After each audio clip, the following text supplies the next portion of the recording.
On first down, they hand off to Marlon Mack. Huge hole, 50-yard line. He's at the 40, still going near sideline. He's at the 10. He's at the 5, and he will score. Touchdown, Marlon Mack. Touchdown, I-N-D-Y.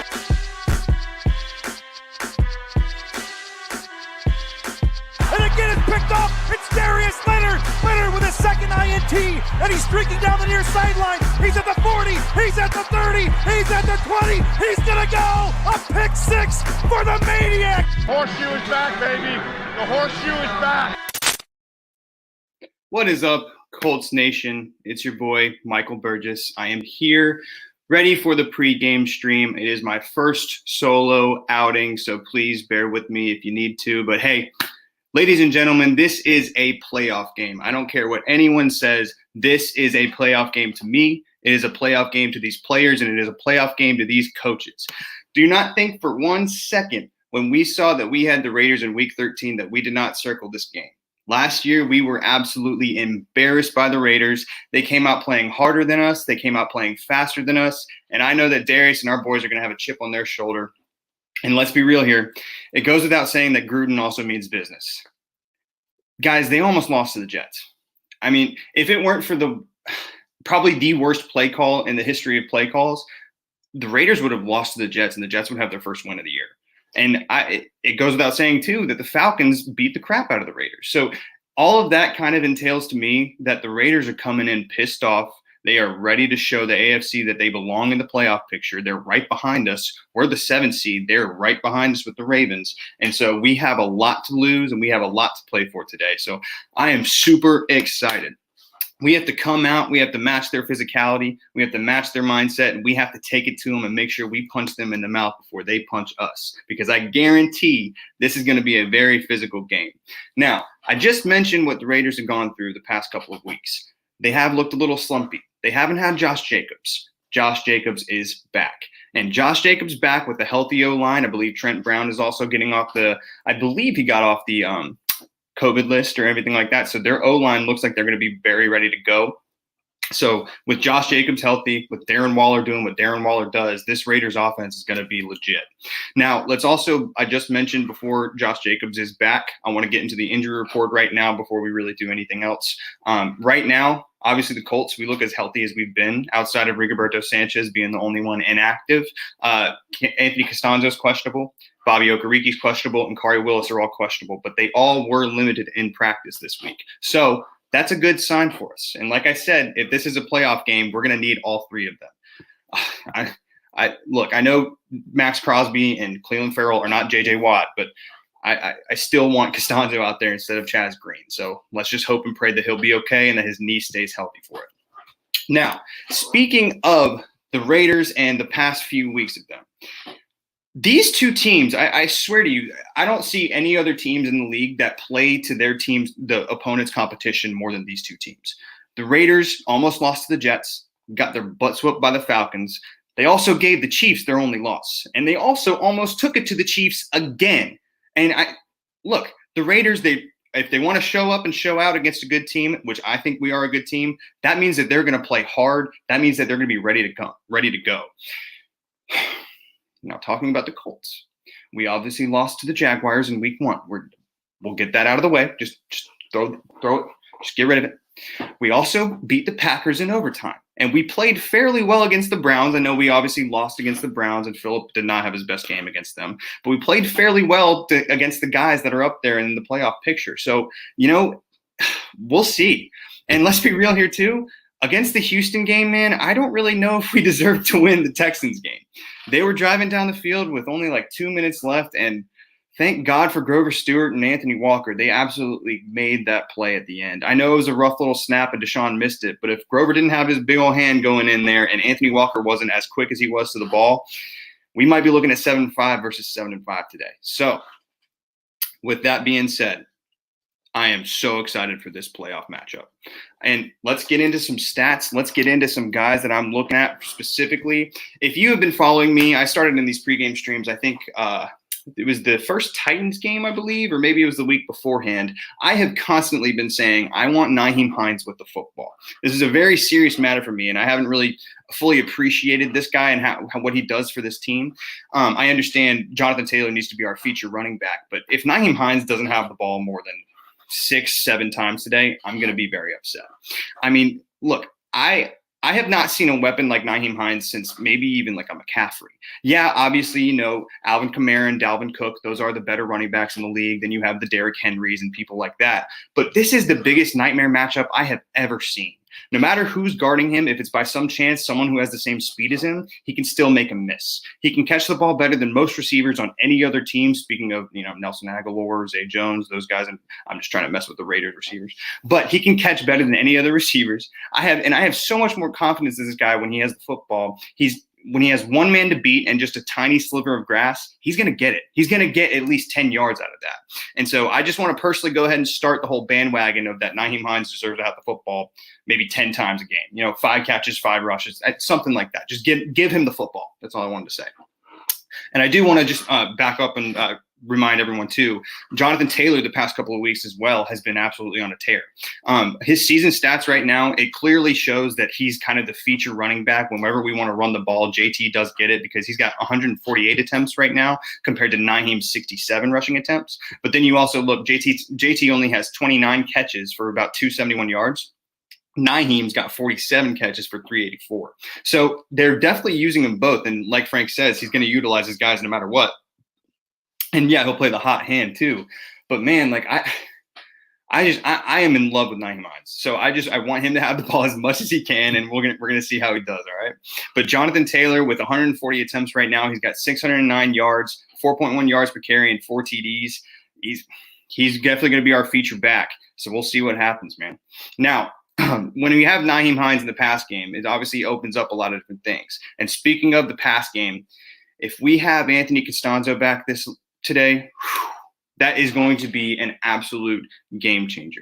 I am going to talk about it later. I put it in another key talking point about the difference between our D-line whenever we have DeForest and Danico out there. I guarantee if Costanzo is playing today, you are going to see a much different O-line. You're going to see a much more fluid and actually like get the ball or get the guys off the ball line of scrimmage than way before against the Texans, right?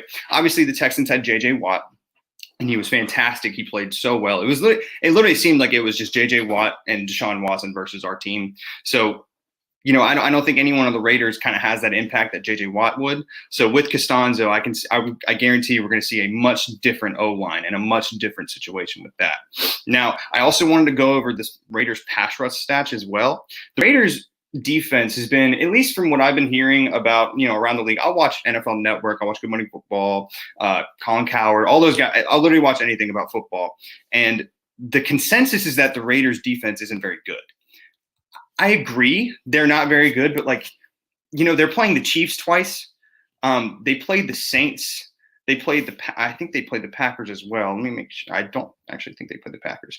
Yeah, they played the Patriots, the Bills, the Bucks, the Chiefs, and the Falcons offense is also incredible too. So the Raiders D, if you're looking at it stats-wise, yeah, it's not going to be the best, but they still have a good collective solid front. And we got to make sure we don't really take them lightly. I don't want to take anyone lightly in this league. I mean, you saw what the Raiders did against the Jets. They probably did take them lightly. They were like, oh, it's the Jets. We're going to be fine. And look what happened.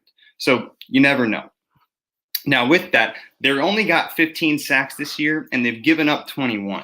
So I'm not necessarily as worried as their pass rush as I was last week, especially if we do have Costanzo back. But still, they're going to blitz. They're going to try to get us off guard because when Phillip Rivers is back there, if you get him under pressure and you get some sort of blitz out there and try to make him run, there goes the play. So they're going to be trying to do it. They're going to be trying to get to him no matter what. Now, on the flip side of it, we've only given up 15. So, our offensive line last week, I think we gave up 3 or 4, to JJ, and I think Marcellus had one as well. We obviously didn't have Costanzo, but still from a league perspective, 15, that's really not that bad. So hopefully we can keep Phil protected. Hopefully when Jacoby goes in on the short yardage situations, he'll be fine. He can just run out if he needs to, which he's like a tight end out there anyway, so it's really tough to bring him down.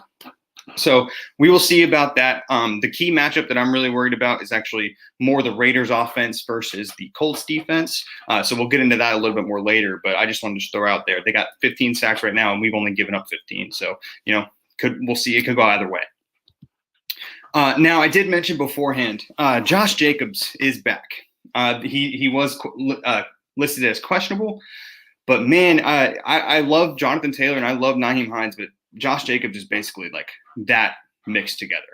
Josh Jacobs is a wrecking ball. He is a mean machine, and I am very worried if we cannot stop the run that they can open up the pass game to Waller as well. And so we have to make sure we contain Josh, because if we don't, they're going to score a lot of points. And we'll have to make sure we stop them. They have a solid group of receivers as well. I know people were bagging on Nelson Aguilar last year because of his Philly drops and his Philly woes, but he's looked very good. He's looked like a great outside receiver for them. And then my fellow ECU alumni, however you say it, I'm not smart, however you say it, Zay Jones, he's been looking good when he needs to as well. And so they got some solid receiving cores. They clearly have, we don't have to mention Darren Waller. I mean, $200 and 2 TDs last week. I don't care who it is. That's against an NFL defense. That's all pro. And that's better than anyone else that's outside in the league outside of Kelsey because of who's throwing to him. So we have to contain Josh Jacobs. If we contain Jacobs and our D-line's able to stop that front and Defoe's being Defoe, I think we'll be okay. Because it's going to come down to, if Jacobs does start running up against us, it's going to come down who's going to score the most points. And I don't want to do that against the Raiders.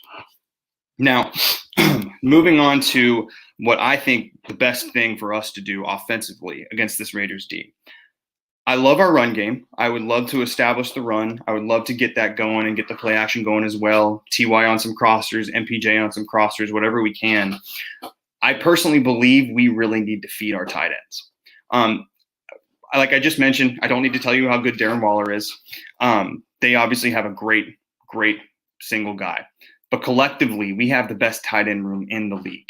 I feel so confident and so comfortable with all three of our guys, and clearly Phillip does too. I expect another solid outing from all three. I mean, Doyle is clearly our best blocker. He was all over the field against Houston. While I can see Burton and Mo absolutely crushing it on the slant on the route running today, and one of them's going to get a matchup where it's a slow linebacker or another corner who's just not going to be big enough. And so I want all three of them out there as much as we can. I would love to keep targeting them as well.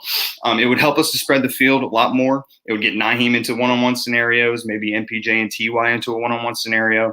And then I think we need to have at least maybe 7 or 8 targets to maybe not 7 to Mo or 7 to Trey, but I think 7 or 8 to our guys, to collectively spread the field more, because good Lord, we have a lot of weapons. I mean, I know I mentioned the Raiders, but if we want to get into our weapons, I'll get there.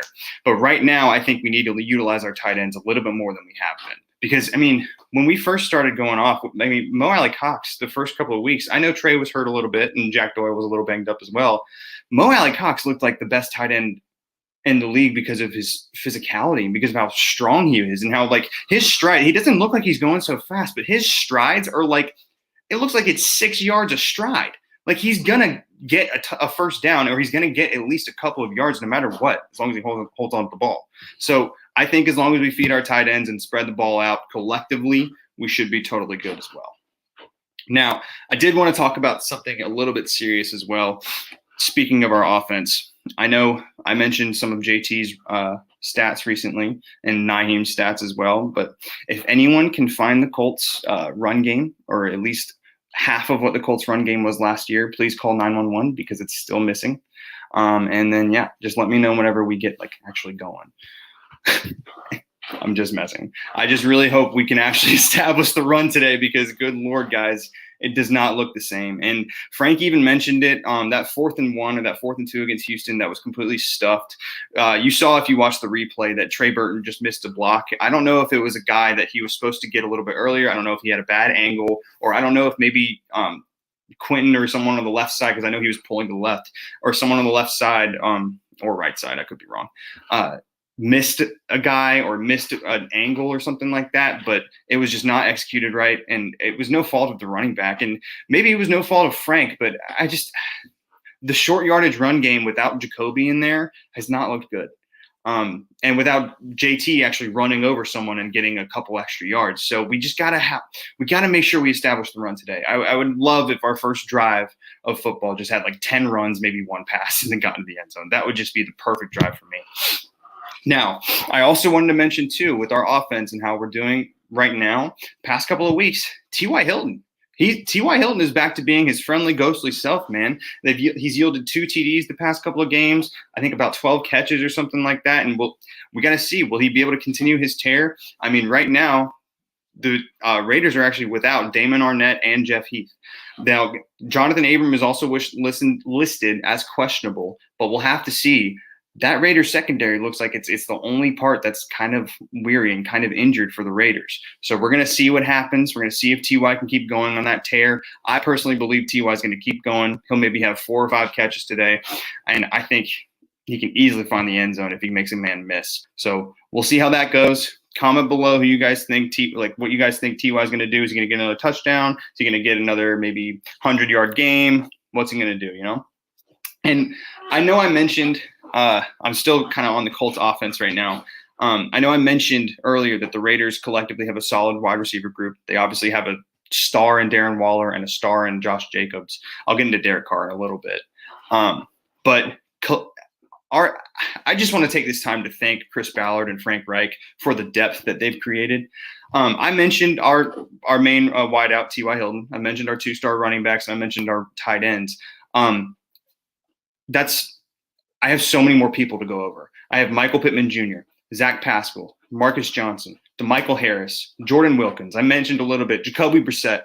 These guys are all part of our game plan constantly because of our depth. And it's just incredible that I feel so comfortable knowing that if MPJ gets hurt or banged up a little bit, like obviously I don't want him to, but if he's like, I need to take a break or something like that, Marcus Johnson can come in and make a huge play whenever he wants. Zach Pascal is one of the most consistent blocking wide receivers in the league, and he can catch anything. Like against the Bengals, that one catch in the second, I don't remember who it was against, but that one catch over the shoulder from Phil, that was incredible. And so I trust our wideouts more than I trust like our backup wideouts more than I would trust like the starting wideouts for the Raiders. So that's not even mentioning number 12.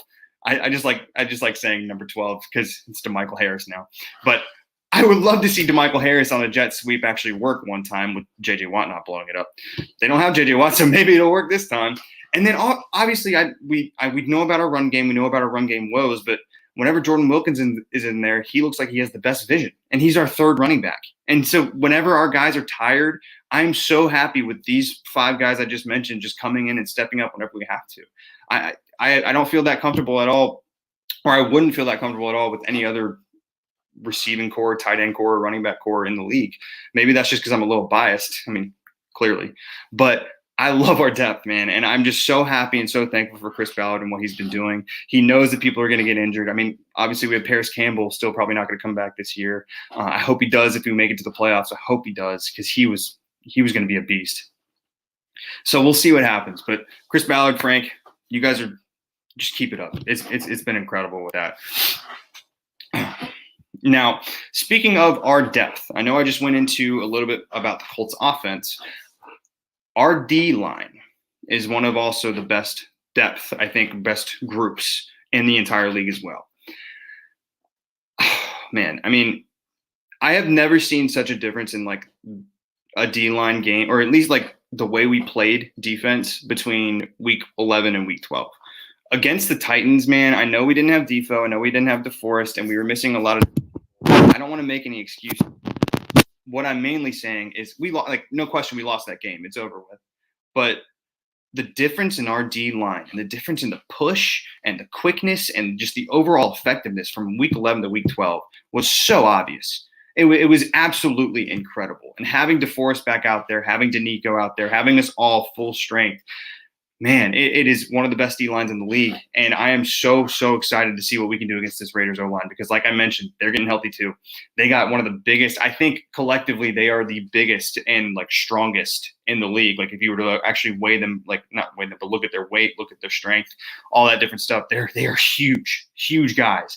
And so we're going to have to take it to them. Danico is one of the tallest defensive ends in the league. Justin Houston, the safety king, he's going to be coming out strong. You know he's going to be coming for the Raiders.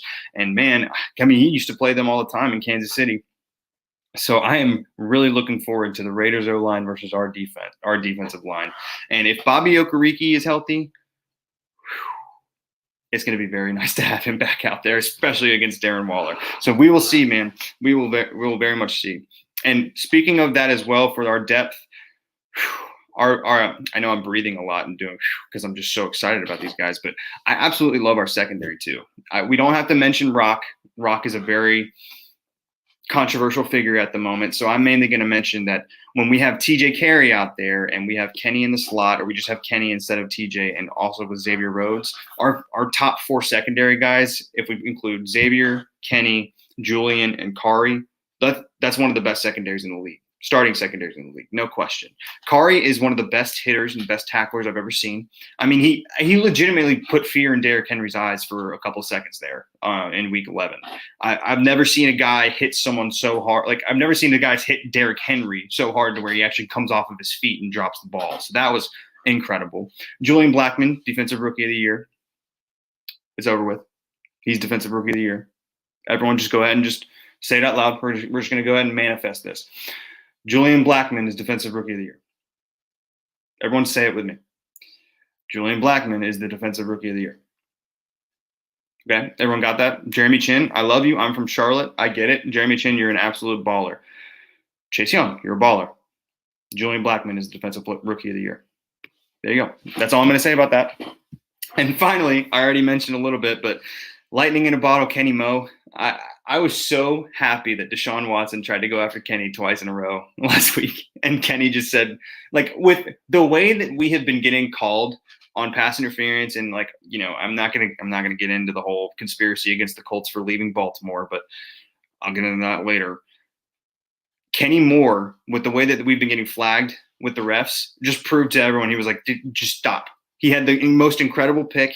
He had those 2 swats in a row in the end zone, making them hold. I think we held him to a field goal after that or something like that. And Kenny Moore is just making his case to being the best slot corner in the league. Obviously, Chris Ballard already told him that by paying him how much he paid him. But I think personally, no question, he's the best slot corner. And having Xavier Rhodes out there is one of the best outside corners. I mean, what else can you ask for? The way our safeties are playing, the way our corners are playing, I know you can ask for Rock to be a little bit better. But if TJ Carey's out there, or even we have all 3 of our linebackers and we just put Kenny out there on the outside, I'm okay with it. So I love our depth. I love everything about our D-line. I love everything about our secondary. Now let's go ahead and get into some comments. I'm going to go ahead and check these out. What this is Okereke's second season. He was a rookie last year when oh, wait, is it? Yeah, I think so, because the draft was in Tennessee. Yep, that's right. He was with Rock's draft and everything like that. He was drafted by Pat McAfee when he did the Okereke. So that's when he was. This is definitely his second year. And yeah, you're right. Fizz Waterhose just mentioned. Not many other slot CBs have done anything this year. That's right. I haven't heard much of Chris Harris. Haven't heard much of, like, I think Desmond King is not Desmond King. What was the guy's name for the Chargers that got traded somewhere? I can't remember. Either way, I can't think of any slot corners right now that are doing what Kenny's doing.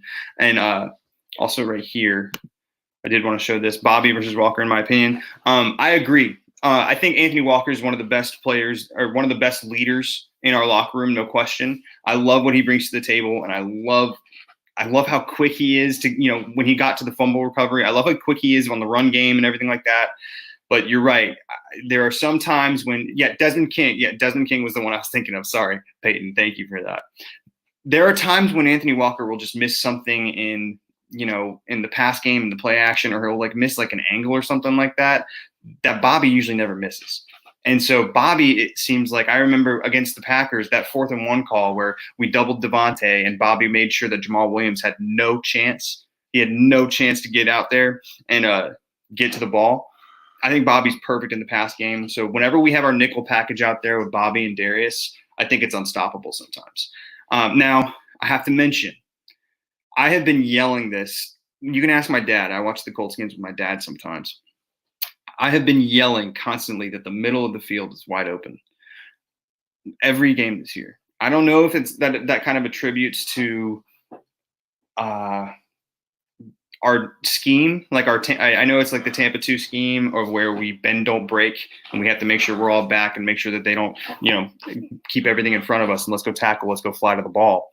So maybe that's part of it. It could also be Walker out there, just maybe missing a couple different things. But also he proved me wrong last week as well. Like when Okereke was out, like Anthony Walker made an incredible diving pass deflection against Deshaun Watson. Deshaun Watson's one of the best quarterbacks in the league, and he was the one who had the fumble recovery. So I personally, if I were doing Bobby versus Walker, yes, I would lean towards Okereke because of his speed and his length and his length. But Walker is still great, and I love all three of our backs. Now, I did want to get into one other one as well. Justin Whitmer, I agree. I don't know if he's still in a pitch count. I really don't necessarily understand what they're doing with him. I know we obviously have Nico Autry. We obviously have Justin Houston out there playing as well as they could be. And Tyquan Lewis as well whenever he needs to play on the end.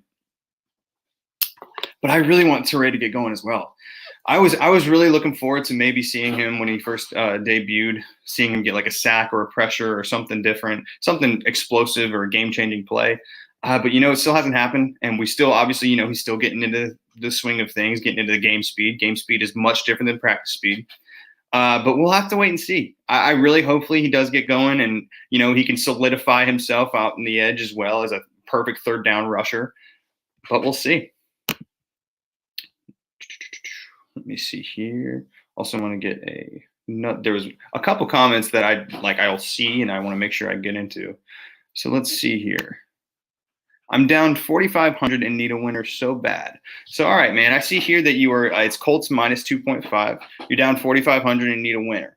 I say if it's minus 2.5, I'm going to get into my prediction later. But I genuinely think it's going to be a pretty close game. I think that the Colts are going to score about maybe 27, 30 points. I think the Raiders are going to be right around there as well. So, I think we might win by 3. So minus 2.5 is tough. That's tough because that's very tough. But I think I would go Colts minus 2.5. No question. No, this is – hold on, not this one. I'm going to get to that fitty rap. But how do we contain Darren Waller? You can't. I mean, we could double team him. But if we double team him, that's probably leaving Henry Ruggs alone. And I don't want him beating us deep. We could maybe match him up with Kenny. I would love having Kenny on him or Carr. Maybe I want Julian back there as free safety, but maybe Carr or Kenny could get on him, K&K. But man, I don't know if we can contain Darren Waller. I think we can maybe limit him to a couple of different catches, maybe limit him to 5 or 6 grabs, but he's going to get targeted, no question. We've been one of the best teams against the tight ends in the league. Like I looked on the ESPN. I play fantasy football constantly, so I look at the ESPN stuff to see where some of our rankings are with that, and I also have the stats pulled up as well from NFL, all kinds of different stuff. But Indianapolis has been relatively good against the tight ends this year, but the middle of the field, man, I keep mentioning it, I keep saying it. You guys are going to see it today. The middle of the field is in some trouble. So they're going to attack it. They're going to probably use Waller to attack that. So we're going to see how our linebackers react to it. We're going to see how Walker and Okereke play. But Darren Waller, man, we can't contain him. All right, let me see here. Now, this is true. Marpolini did mention this is a conflict of interest. He's right. Darren Waller actually is my fantasy tight end. But as most of you know and don't care about, I have a bye, so it doesn't matter. Justin, you also did mention this too. I mean, this attributes back to the depth that we have, man. The depth on our D-line, you're right. I forgot about Aquadine Muhammad. He's incredible too. He's out there making plays constantly. Like I've seen him double team. I think when we saved, it was one of the earlier games when we had a safety, maybe the Vikings or maybe the Jets. I think Justin Houston made the safety officially, but Alquan was getting double teamed and pushing it up and had his hand up right in the face of the QB of, I think, Kirk Cousins or Sam Darnold. And Alquan is just up there, just as good as our other guys on the D line as well. So No question. Thank you for bringing him up, Justin. All right. Now we got a little bit of a back and forth talking about Walker and also Okereke. So, I mean, keep going about that. We can always keep getting into different arguments about that. But I actually want to talk about some playoff implications right now. Bleacher Report came out with the keys to the Colts playoff implications. And I wanted to kind of go over these with you as well because I agree and kind of disagree on some of them, but we'll have to wait and see. Now, obviously, the Titans today, they're playing the Jags. Look, Jaguars only have one win, and it's against us. The Titans got beat up by the Browns last week. I think we should all just kind of go ahead and let's go ahead and realize that the Titans are going to win today. Unless by some miracle, by some James Robinson miracle, the Titans are probably going to win today. And we're going to have to make sure that we win too, because they're going to be in the lead again for the AFC South right now. They're obviously in the lead because their division percentage is a little bit better than ours. I think we're 2-2 and they are 3-1. So we have to really kind of see what happens. If they lose today, though, and we win, I think we're still tied. So we'll have to see what happens in the later rounds because they play the Packers next week, I believe. So we'll have to see. But the Titans most likely are going to win out today. So we don't really need to worry about them. I personally am not even going to worry about that unless something incredible happens in red zone. The one I'm really focused on is actually the Browns versus the Ravens. Either way, this game kind of goes in our favor, especially if they tie. I am rooting as hard as I can for a tie for this because, obviously we lost to the Browns and the Ravens this year. AFC North's got some good football. So we'll have to wait and see. But with the Browns having a little bit better of a record and with the Ravens actually behind us right now, we're the 7th spot. They're right behind us with the Raiders. I would rather see a Browns win. Oh, plus, who wouldn't want to? Who doesn't want to see the Browns do well with everything they've been going through? I'd rather see the Browns take over the Ravens this week, so that the Ravens could be a little bit more behind us. I think that takes the Ravens to 7-6 if they were to lose. So that helps us out a lot in wild card spots because either way, right now Cleveland's the 5 seed and they have the tiebreaker over us. So I'd rather them stay ahead of us rather than someone else from behind come up and overtake our spot. So we'll see what happens. And then finally, Chiefs versus Dolphins. I don't mean to be rude or I don't mean to be that guy, but I would love if PETA sent out some arrest warrants to Kansas City after today. Okay, go Chiefs. That's all I'm saying. That's all I wanted to say about that. The Dolphins can lose, and we would be fine because they're the 6th seed. If for those of you that don't know, it's Steelers, Chiefs, or maybe Chiefs, Steelers now after that terrible loss to the Washington football team. Steelers, Chiefs, Bills, and then the 4th spot is the Titans. And then 5 is the Browns, 6 is the Dolphins, 7 is the Colts. So we're going to have see the Dolphins lose today, and I would be very excited if they did. Now, I want to get into some key matchups as well. Go ahead and actually, before we do that, I actually would really like if everyone would actually go ahead and tell me who your breakout player of the game is this week. I don't know who it's going to be. I personally, I will say this forever. I always think it's going to be DeMichael Harris because he's going to break out like a huge run or a huge pass or something like that because he's got the speed for it. But I want you guys to tell me who's going to break out today. I want to see what's happening and see what's going on. Also, of course, I have to rock the Darius Leonard. I will always rock the Maniac. I mean, he is just incredible. He is my favorite player on the defense. DeForest Buckner's getting up there, but he is always going to be my favorite player. So, and yep, just like mentioning beforehand, for the 78 of you guys in here, please make sure that you go ahead and like and subscribe to BTJPod.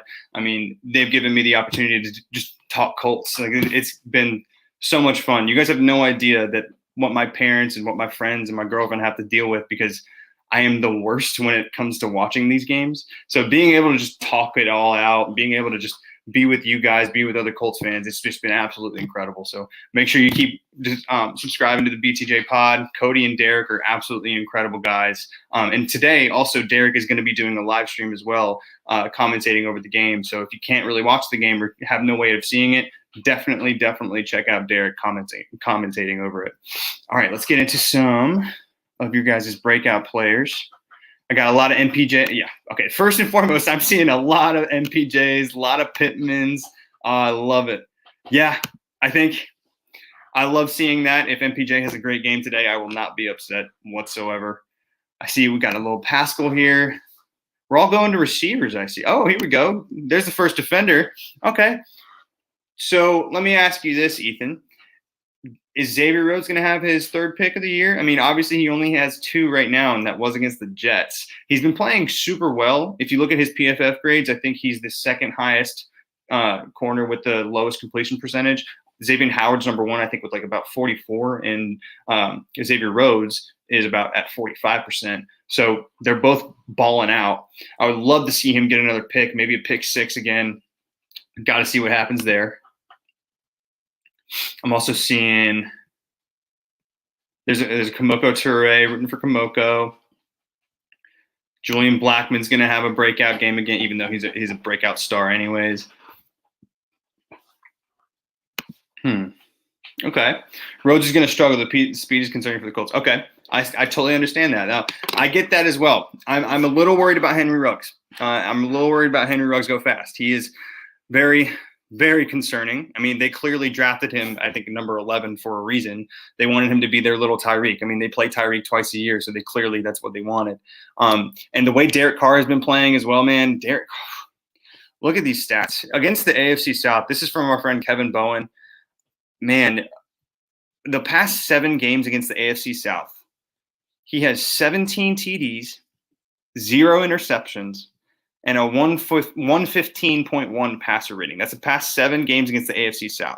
So it's about the past 2 years, or maybe 3 years. And the past 2 meetings against the Colts in those years, he's got 5 TDs, and he's got a 71% completion percentage. So the guy is balling out right now, and he's playing fairly well. If you want to look at his season stats, Derek Carr is sitting at right now about 3,027 yards. He's got a 68.1% completion percentage, and he's got 22 TDs compared to 5 interceptions. I mean, those are really good numbers. Like 22 to 5, and he's sitting at 68.1% completion. Like John Gruden is utilizing him exactly how he needs to. And he's looking really good. And there were a couple Baldy's breakdowns where I'm sure you guys are aware of Brian Baldinger on Twitter, where he was showing a couple different Derek Carr throws where it was like a couple different weird angles like you'll see Aaron Rodgers doing. He looks really good. And so I'm gonna be real with you guys here. I know our defense is our strong suit, but their offense is their strong suit, and I know they're gonna score. It's gonna come down to most likely who's gonna turn the ball over less. It's going to come down to who's going to score the most points, and it's going to come down to special teams. We'll get into special teams later, and we'll get into Rodrigo, you sunk my Blankenship. We'll get into that. But I can't even remember who their kicker is, but we'll have to wait and see because it's going to come down to the minutest of details today to kind of get this win. I think it's going to be a hard-hitting battle, absolute physical monster battle, so we will see. Oh, but here we go. That's a great point. Watson had those same stats. Watson's playing at an MVP caliber level. I totally understand it. And we still beat him. So you're right. We'll see. We'll definitely see. But I'm just saying we got to make sure we are playing with them and playing up to their standards, to our standards. I can't speak to that. And yep, also did mention this. We survived 2 of the top QBs in Rodgers and Watson, no problem with Carr. All right. I love your guys' confidence because I'm just saying they're gonna with Darren Waller out there and with Henry Ruggs, if he can do what he wants to do and he doesn't drop the ball, then they can be pretty lethal. But you're right. We did survive Devontae Adams and Rodgers. We survived Deshaun Watson, even though Deshaun Watson had no one to throw the ball to. So we'll see. Also, this is going to go into what I wanted to talk about as well. I don't know what's going on in the first couple of quarters or the first couple of minutes of I don't know if it's our mindset to where we are overhyped on defense and we are just kind of a little sluggish on offense, but we are starting so slow. And the defensive adjustments have been great. Obviously, if you were to look and actually get into detail about the past couple of games, what our second halves have been, we've only allowed 6 points in the past 3 or 4 games in the second half. I love that our adjustments are like that, but can we do that in the first quarter? Can we do that in the first part of the game? Like it's frustrating to me knowing that like we could start off so strong and we have so many guys we can get the ball to, and we have such a good O-line to get the run game going. It's just we're just so slow sometimes on both sides of the ball. And so I really want to make sure we keep it up. I really want to make sure that we can actually kind of get off to a strong, fast start, especially on defense, and not have to make those second half adjustments. Like I want to play with the lead. I want to run the ball and run the clock and not make Phillip have to win it for us, you know? So that's just a little rant I have with that. And then let's go through some more comments right now. I think if the Raiders score more points, then they will win. Yeah, if the Raiders score more points than the Colts and the clock hits 0, I think they win, but I'll dispute it. I'll always dispute it. Like honestly, we're probably 12-0 right now if I were really to think about it. Yeah, we're 12-0. Yeah, we're 12-0. Yes, I agree, Britty. We need to utilize Taylor today. I'm still on the mindset of I am all for the Nyheim Hines bandwagon. I'm gonna pray that we keep giving him the ball as much as we can. But you're right, we need to utilize Jonathan Taylor as much as we can as well. Like I mentioned beforehand, I mean, he's got 148 attempts compared to Nyheim's 67, so he's clearly the feature back. Like with the stats look at it, you understand that he is. And I understand too, also we have to kind of rotate our guys in, and we try to play the hot hand, or Frank does whatever Frank does, and Rathman does whatever Rathman does. But you're right. We need to make sure we utilize JT. We need to make sure we just establish the run. That's it. Just establish the run and just get it going. Just open up our offense. That's all we have to do. And I think I'd be very more confident in us. Also wanted to get this on here. Khari Willis is the best coverage player in the Colts. Got outside of Rhodes. Need to rotate Khari down to the box and match him against tight ends. He's physical enough. Okay, perfect. That's what I was thinking too. I was thinking in my head, how do we contain him at all? Like obviously we're not going to be able to contain him. He's gonna get some catches. He'll probably get a TD. But you're right. I think Khari is probably the best bet as well. Khari or Kenny. Just someone who's extremely physical, who can definitely tackle, and just we need to make sure that happens as well. Let's see here. I had another comment. Yeah, I know it said it's coming down to who scores the more points. I understand that. I get it. Colts have to get out of that bowling league handicap situation. What do you mean by that? Is that more so like we're just kind of like always playing from behind sometimes, or playing with a down hand? Okay. Ooh, this is what I would love to see. Justin and I apparently agree on everything. I would love to see this because, like I mentioned beforehand, our special teams are great. We have, obviously Rigoberto's out. Well, hopefully, I think it's Randy Allen or our new punter Allen will be able to play well and do everything well. But I would absolutely love to see a kick return today. The kick return against the Browns could have absolutely changed the game if Phillip didn't do what Phillip eventually did. So if we can get that going and we can possibly get a punt return from Nyheim as well, then we should totally be fine. We just have to limit the penalty. Okay. All right, here we go, guys. I have had the hardest time trying to figure out what is wrong with our penalty situation this year. Clearly, I am biased to where I think that, the refs are going to call calls against us because, everyone thinks that the refs are against them. But man, against the Ravens with that Marcus Peters INT, against the Titans, the first game against the Titans when everything kept going our way, and that there were multiple times where we stopped them on third down just for another flag, and then Rock's flags. I know Rock obviously has had a little bit of trouble. The penalties are killing us. Absolutely killing us. And I don't necessarily think it's a more disciplined thing, or I don't think it's more that like Frank isn't a good coach or telling him, how some people will be like, oh, they have a lot of penalties. They're not disciplined. They're not coached well. I don't think that's it at all.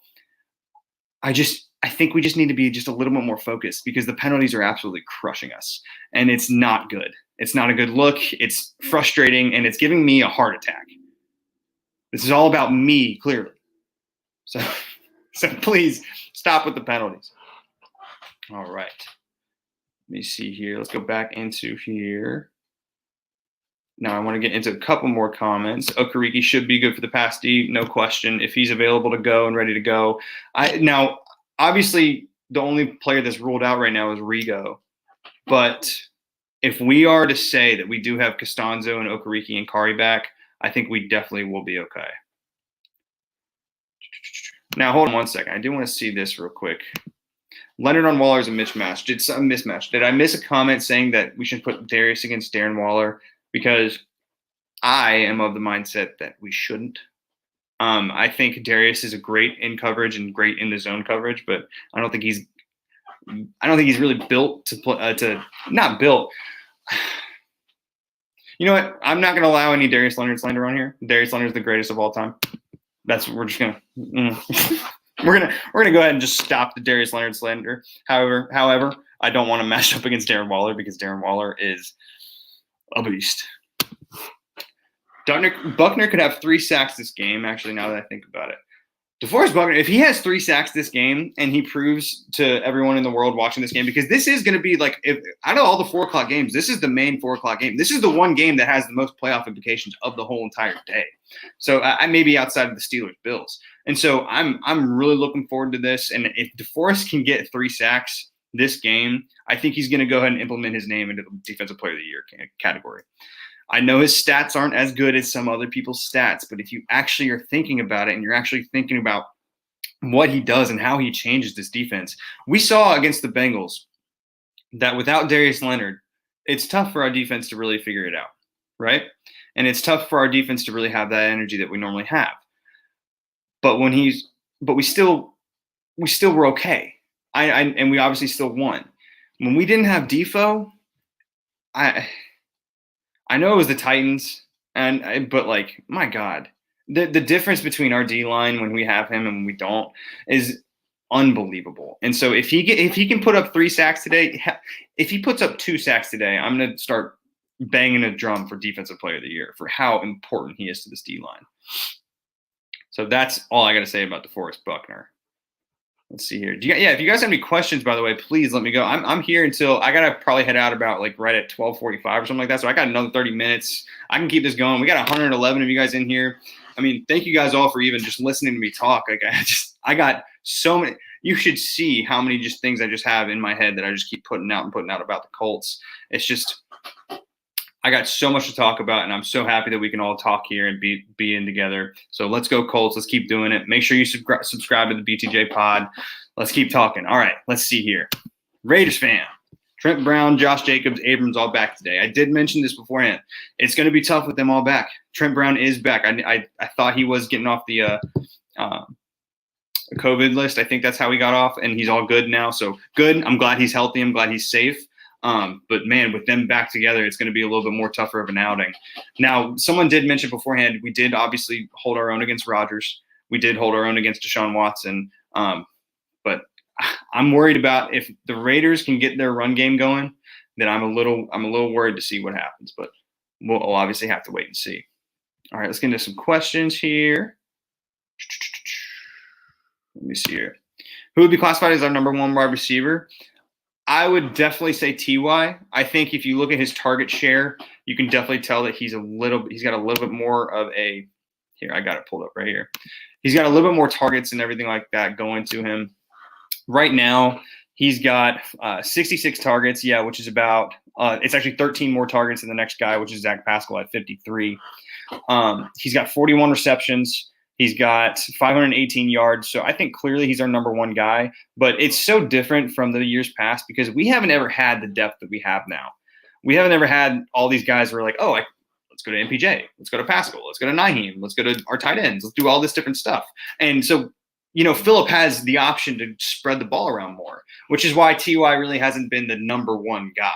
But Frank Reich mentioned it last week. He said that when T.Y. was getting the ball against Houston and when he was playing like that and getting everything going, he said it felt right.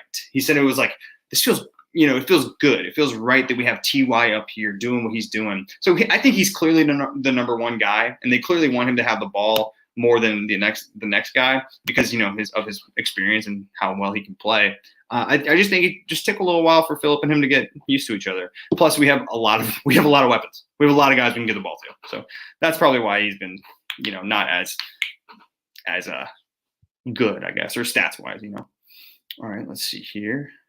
Get into all these. Let's see here. Heard Derek and Cody's opinion on what you think about playing Easton near the end of the season. If we could, I would like that. If we clinch a playoff spot, I would be very happy to see Easton play. I'd be very happy to see him get something. I mean, God forbid something happens to Phillip or Jacoby.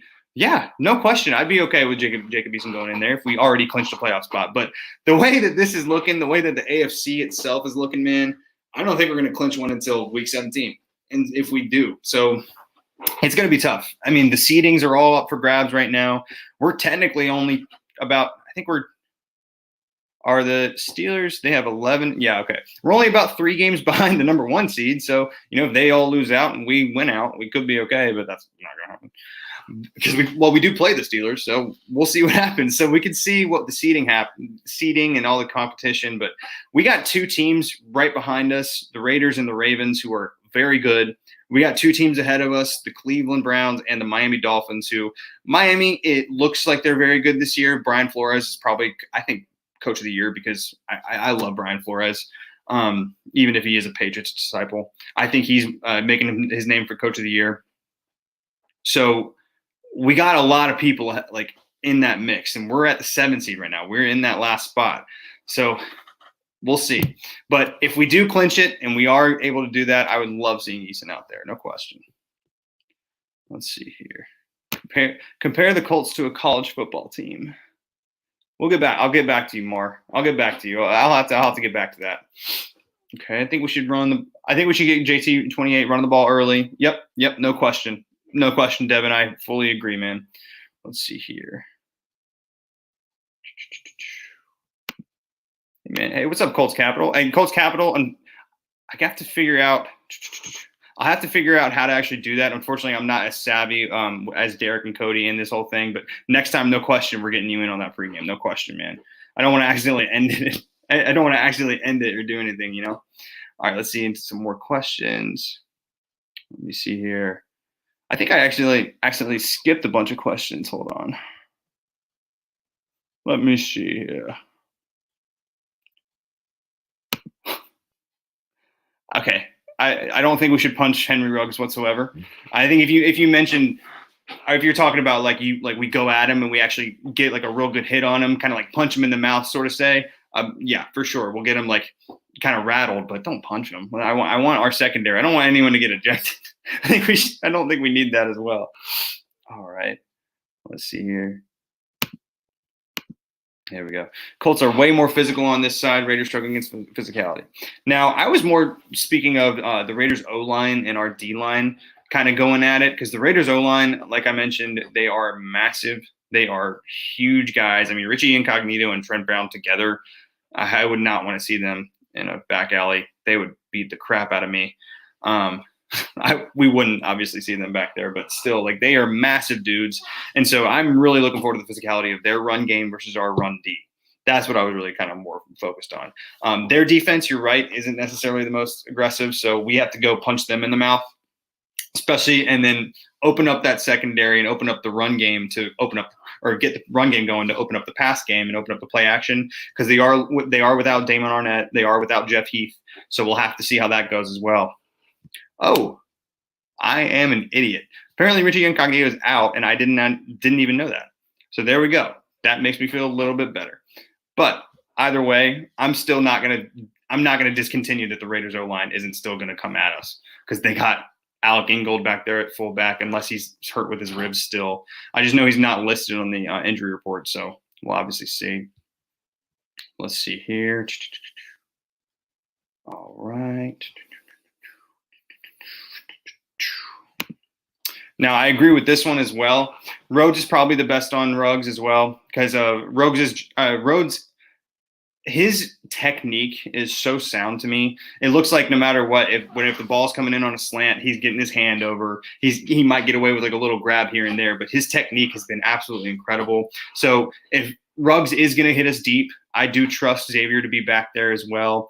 And like he's mentioning, Rock will draw flags all game if Henry Ruggs is matched up with Brock Derek Carr is just going to boom and just let the fate decide it, which the refs will just be like, okay, flag. Because Rock's reputation now, like Brock mentioned, is he's grabby and that he's going to do something.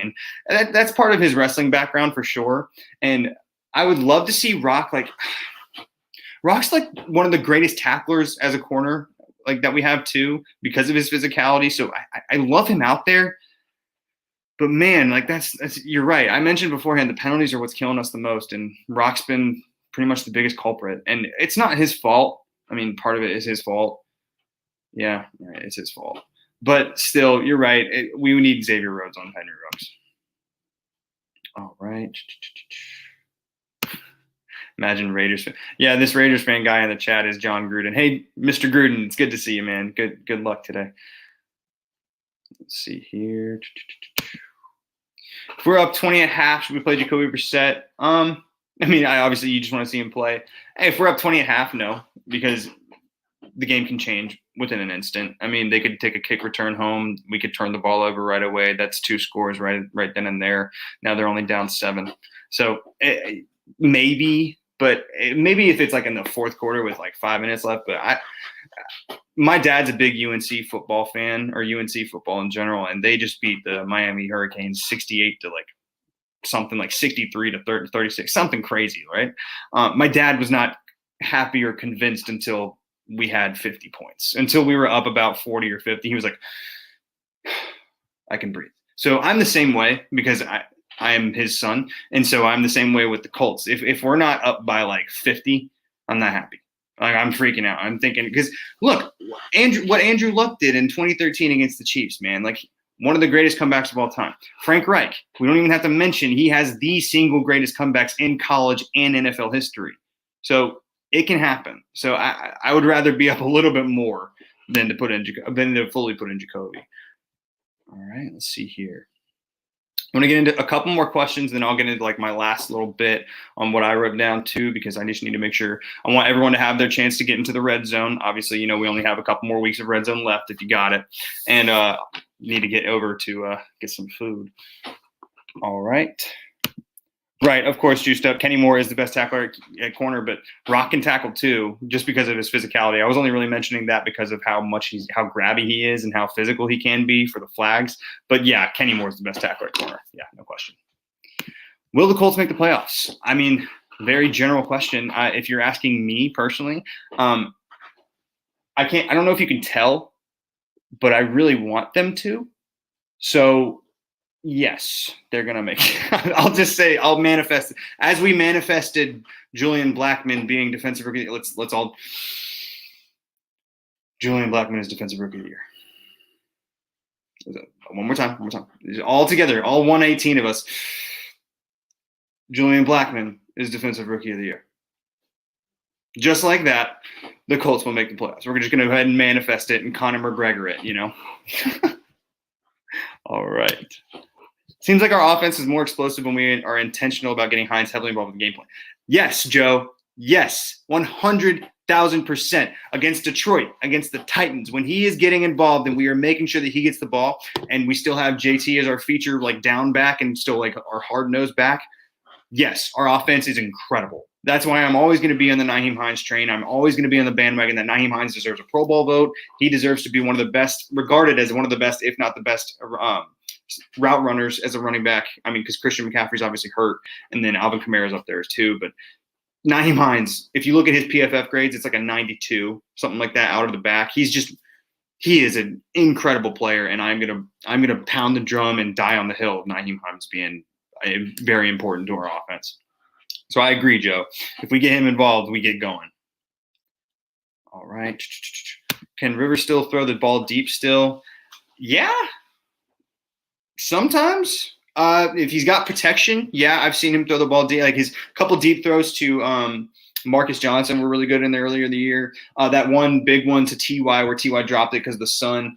That was obviously a great throw. But, I think if we want to do a Hail Mary or like a really, really deep one, we'll just give it to Jacoby because, God forbid the old man throws out his arm. So, we're all going to get there. So we'll see. All right. Just keeps amping up. I love how many comments you guys are doing, man. Keep them coming. Let's see here. If I accidentally skip some too, man, I'm so sorry. I'm just trying to – they're all coming in all at once, so I got to try to see what we can get. Okay. Best corners on the worst receivers. All right, so not many more questions, more just the chat, just be in the chat. All right, so now I want to get into a little bit more. I already went into the playoff implications. I want to get into the key matchups that we wanted to talk about. One of the key matchups that I already mentioned was Henry Ruggs versus Xavier Rhodes.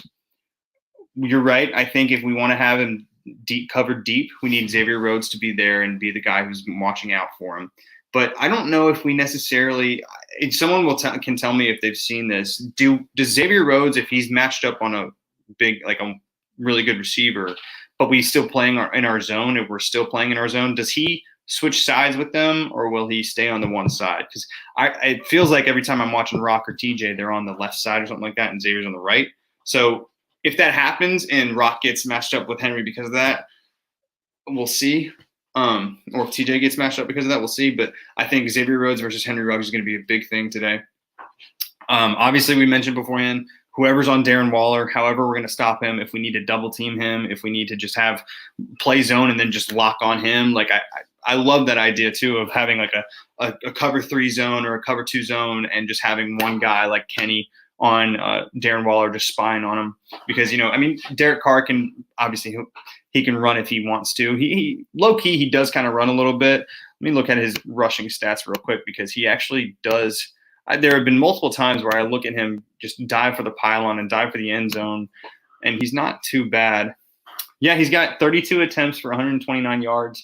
Those are usually – and 1 TD. Those are usually off of broken plays and scrambled plays. But Derek Carr can use his legs. So we'll see what we have to do if we want to spy him at all when that happens. But as long as we have a matchup and spy on Darren Waller, then I think we should be okay. And as long as it's Kenny or Kari, I think we'll be okay.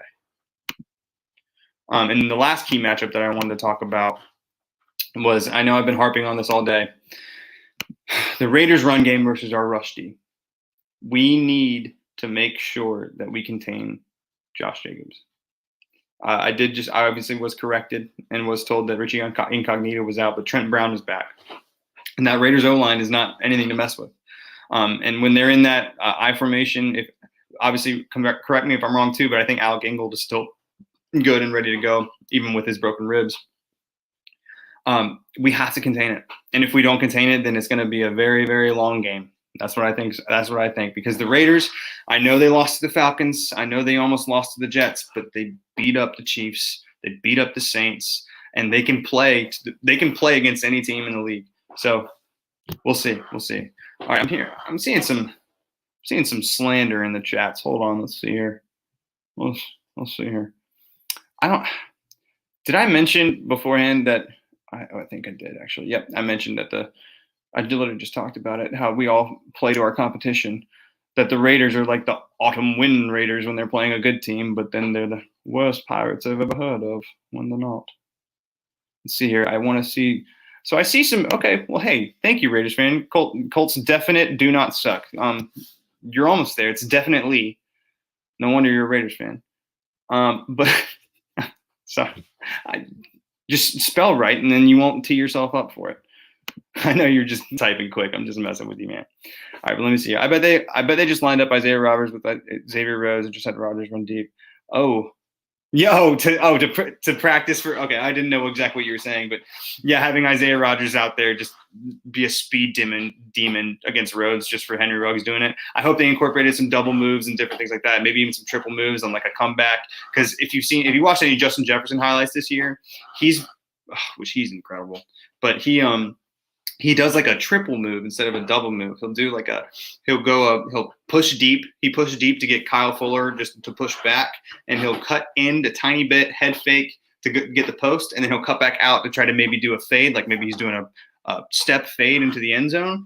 And then after that last step on the second one, he turns back around for a comeback, and he's got like 5 yards of free space for a 16-yard gain. So I hope they incorporated some double cuts as well, because they know that we know Henry Ruggs can go deep, so they're going to try to play that against him. So, it's going to be a mind of matter game, and it's going It's going to be tough against Henry Ruggs. Let's see here. He praised us, then you slander his language. Listen, what are you going to do? I can't sit here and not just be – I mean, he's a Raiders fan. My uncle's a Raiders fan, and so therefore, like it's so weird. My entire family, we're based out of really Charlotte and North Carolina, but my entire family is not a Panthers fan. We all just my dad's a Vikings fan. I'm a Colts fan. My uncle's a Raiders fan. It was obviously because of when they grew up, that's who they were watching. My dad was watching, Chris Carter and all those guys, and my uncle watched the real Raiders, I guess, back in the day. Not the real Raiders. These Raiders are real too. But you guys know what I mean. It's funny to me that none of us ever ended up being a Panthers fan, even though we're in Charlotte. But yes, okay, I know he praised us. We do. I understand the Raiders also do not suck, but just maybe just spell a little better. Ooh, Chucky has a secret play. What do you think? What do you guys think his secret play is? Is it going to be like a Darren Waller throwing a pass or Henry Ruggs throwing a pass, or what are you guys thinking? Because he's right. I think Chucky might have a secret play up his sleeve, and this might be Chucky just hiding behind the Kenneth Slater name or Kenneth Salter name. He's like, I got a secret play, you Colts fan. No, there's no way. But we will see. We will see. Now, someone just mentioned this too. Colts can't cover Waller or Renfro. We already talked about Darren Waller. We already talked about how if we can contain him, we probably can't. But I would love to see what we do against him. Hunter Renfro. I didn't mention Hunter Renfro before just now. Hunter Renfro is very good. I agree. Hunter Renfro is a very little sneaky, shifty guy. I don't think he's like a Adam Humphries.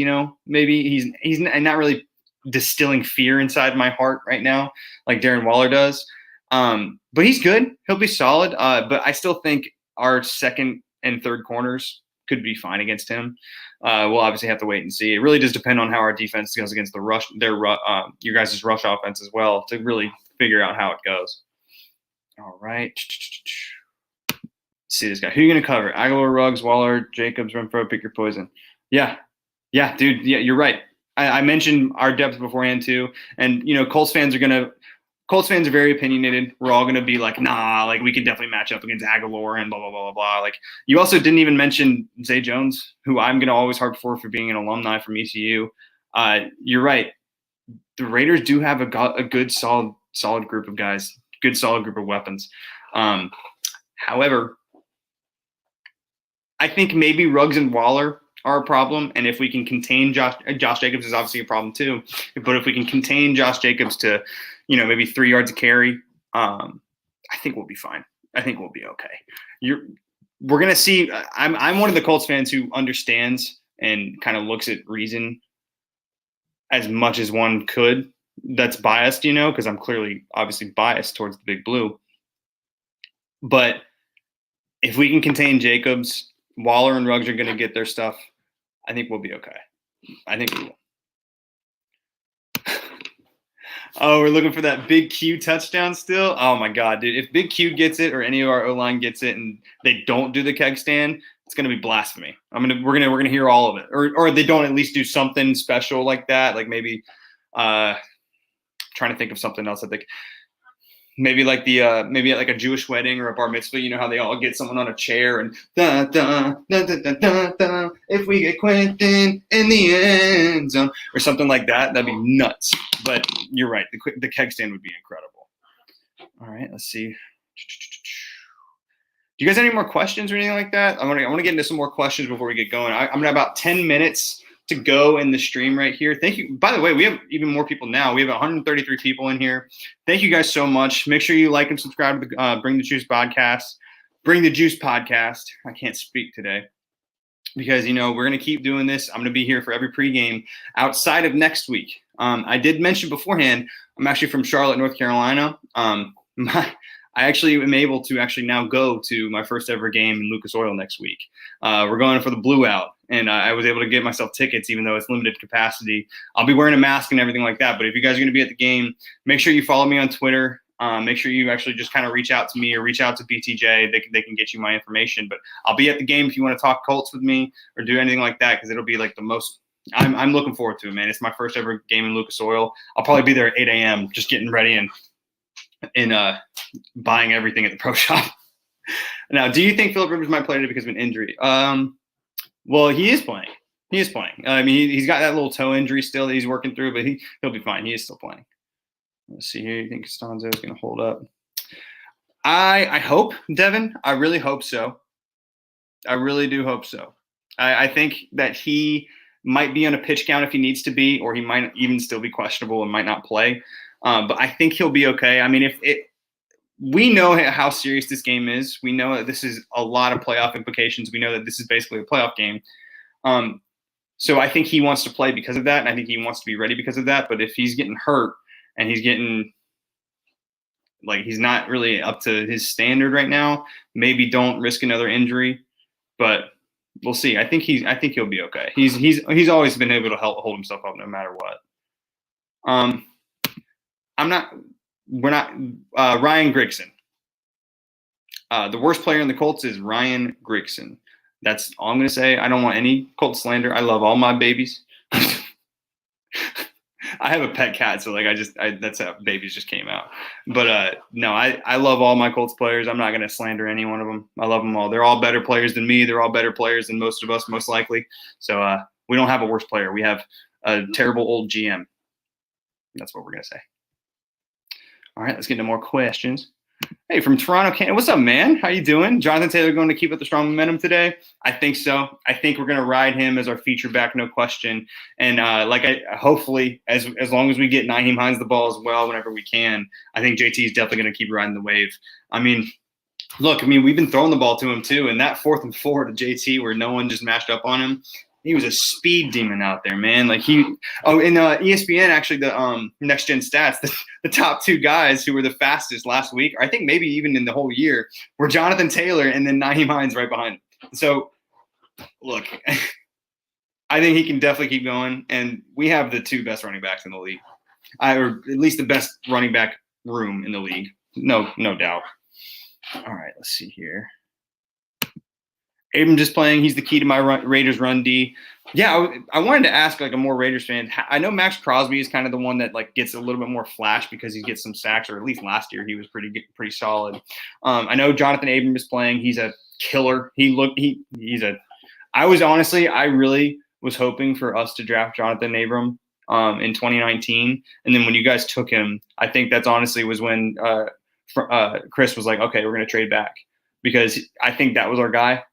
I really do think that was our guy. But we'll see. But yeah, with him playing, he's very, very good. And he might be the key to the Raiders run D. Now, what my question was Cleveland Farrell. What are his stats this year, his player stats, or how many sacks does he have? Because he's gotten big. Last time I saw him, again, I think it was a highlight against the Jets. He looked so much bigger than the last time I remembered him.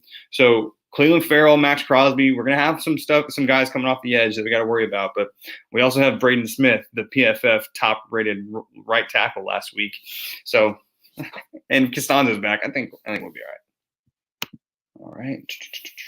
Let's see here. Do the Colts next year, if Philip Rivers retires, leaves, or trade Jacoby or Wilkins? Hold on, let me reread this. Do the Colts next year, if Philip Rivers retires or leaves, trade Jacoby and Wilkins for no. I don't. I know it's me, and I'm not making the decisions here, but I don't think I would want another veteran QB if Philip retires. I think I'd rather stick with Philip, stick with what we know, and stick with Jacoby too. Outside of a guy like that, I mean, Matt Stafford's a Hall of Famer, I think, no question. But I wouldn't trade Jacoby for Matt Stafford. I mean, Wilkins we can maybe put into some trade talks as well too. But I don't want to trade anyone. I don't want to trade any of our depth guys. I don't want to trade I don't want to trade our 3rd string QB. I definitely don't want to trade our backup. I love my team. I love the team that Chris Ballard has built, and I don't want to. Maybe if it's for someone like an Odell Beckham or someone like maybe Patrick Mahomes. But I love my team, and I love who we've got. I love what we've built. And so I'd rather just keep what we got and just build through the draft like Ballard does. Like he always does. Well, okay. Now, with the one exception of course, getting DeForest Buckner. the building that we've done through the draft and also through free agency of getting Xavier Rhodes has been incredible. So I would love to just keep that going. Here we go. Oh, here we go. Is this talking about Crosby or talking about Farrell? He only got 2 sacks and he leads the team with sacks. Good Lord, guys. What are you guys doing? All right. I'm going to get into a couple more questions here. I saw this too. Now, we obviously just talked about, I don't know if I would want a veteran quarterback coming in or trading for a veteran quarterback. However, if a veteran quarterback were to go to free agency and that said veteran quarterback was quite possibly the most talented quarterback we've ever seen outside of maybe Mahomes or, Peyton or Brady. If we got Aaron Rodgers, my God, like we all will think about and think back and talk about that, if we still had Mr. Luck, what we'd be like and what this team would be like. If we had Aaron Rodgers and he wants to play till he's like 40 or 45, like Aaron Rodgers wants to keep playing and keep going. Hello, I'm Jake, man. If they want to part ways with Aaron Rodgers and they want to go to the future with Jordan Love and Mr. Rodgers wants to come to our friendly blue neighborhood, my God. Yeah, I'm falling in love with it right now. All right. Okay, so there are 3 things that we all need to collectively do together to just manifest this, okay? We need to manifest all of these things together. Julian Blackmon is Defensive Rookie of the Year. The Colts will make the playoffs. Aaron Rodgers is going to sign with the Colts in free agency. Let's all just – I'm just kidding. Oh, man, that would be absolutely incredible if that were to happen. But we'll have to wait and see. I don't think Aaron Rodgers is going to lead the pack, to be quite honest with you. All right. Let's see here. Couple more questions here. Yep. Get in a couple more questions. And also, please get in your game predictions as well. I'm going to get into my game predictions and who I think the player of the game is going to be because we only got about 3 more minutes until we got to get ready and rolling for the 1 o'clock slate.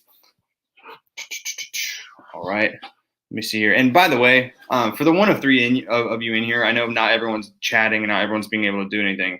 Just thank you. I mean, this was my first ever actual live solo stream. So this is me talking to, thin air and me talking to you guys and everything like that. So I was a little nervous, no question, but you guys made me very, very comfortable here. So thank you very much for even listening to me. And I hope that these pre-games will be even a little better. I'll get my boy Colts Capital in here next time, no question. I just honestly, I didn't want to accidentally invite someone or accidentally leave the studio and mess anything up. So we'll make sure we bring in a couple more people as well for the pre-games. And who knows, I can maybe bring in some guys who maybe some Steelers fans for next week or the Texans fans, anything like that. So we'll have to wait and see. But again, thank you guys. I really appreciate it. Now let's get into a couple last minute questions. Do you think Blackmon is going to get some CB snaps today to help out against the deep wide receiver room? I don't.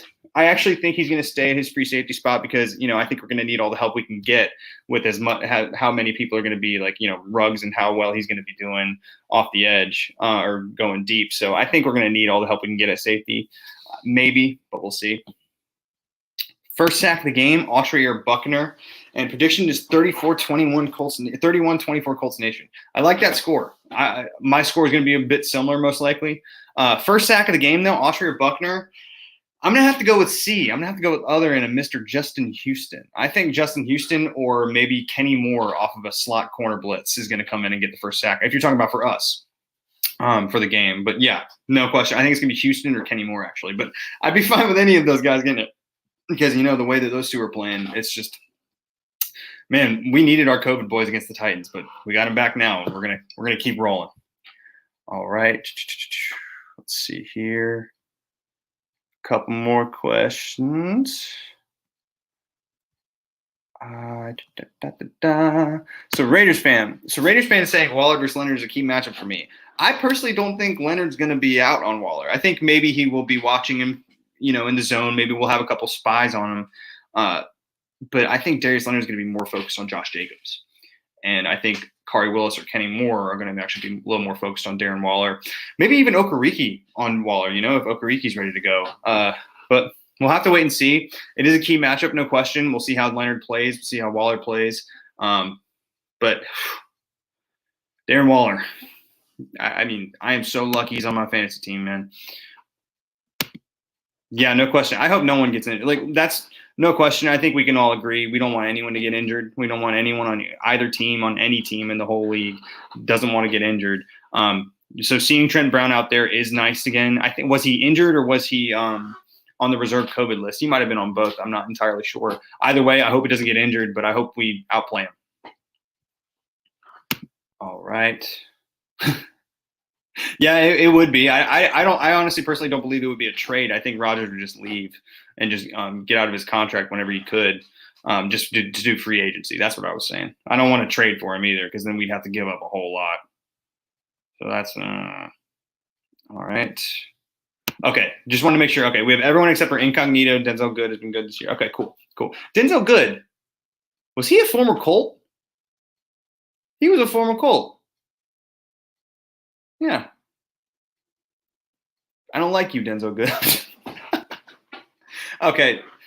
Someone, I'm not even going to put it up here. Someone was like, Colts win 55-3. I called it. I hope, obviously, but I don't, that's not going to happen. All right. Getting to a couple more here.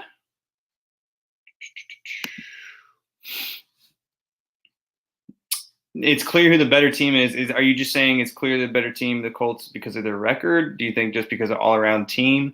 I mean, you know, like I think we could obviously argue. I would obviously argue that the Colts are a little bit better of an actual well-rounded team as well, but it could go either way. I mean, the Raiders beat the Chiefs. They beat the Saints. It could really go either way. He was a former Colt, by the way. Yep, Denzel Good was a former Colt. Okay. All right, guys. All right. So I'm about to end the stream right here, right now. I'm going to get into my final prediction as well and make sure I get the last little bit. Cool. So I think the player of the game, that's who I really want to kind of predict right now, first and foremost. I think for us, the player of the game, I'm going to do one on offense, one on defense. Today, I think it's going to be Nyheim Hines on offense. I'm going to keep riding the bandwagon of Nyheim is my boy. He deserves to have the football as much as he can. I still think we're obviously going to utilize JT. JT's going to have more attempts in the run game, no question. But I think Nyheim's going to come out with a big run or a big punt return for a touchdown and maybe even possibly a receiving touchdown as well. Because like I mentioned, man, he is a matchup nightmare. And I don't see anyone being able to match up against him. So I think Nyheim's going to have a great game on offense. I think he's going to ball out like he always does. And I hope we get him involved early and often. And then on defense, on the defensive side of the ball, DeForest Buckner. We have the DeForest. We have the Forest back. So as long as they can't chop down any trees, DeForest Buckner is going to be our defensive player of the game as well. And finally, to get into our final score prediction, ladies and gentlemen, I do believe that the Colts are going to come out on top today. I believe that the Big Blue D is going to go into Las V, and we're going to come out on top with everything that we got. I think it's going to be a hard-hitting game, very physical game, and I think there's going to be some points, but not too many. I think it's going to be 24-17 Indianapolis Colts come out on top. And with that, ladies and gentlemen, thank you so much for even listening to me. It's been about an hour and a half of me just talking Colts with you guys and talking to the Raiders fans, talking to Colts fans. I'll be back again for every pregame, obviously outside of next week. I'll do a little, I'll go on my Instagram and do a little stream or do something for you guys, or maybe even on the BTJPod. I can go on and do a little live stream and live little real situation for going into my first experience with Lucas Oil. But ladies and gentlemen, it's about that time. Get ready, enjoy your 1 o'clock football, because at 4:05, we got the Raiders versus the Colts. Go Big Blue, baby, and go Colts Nation. Love you guys.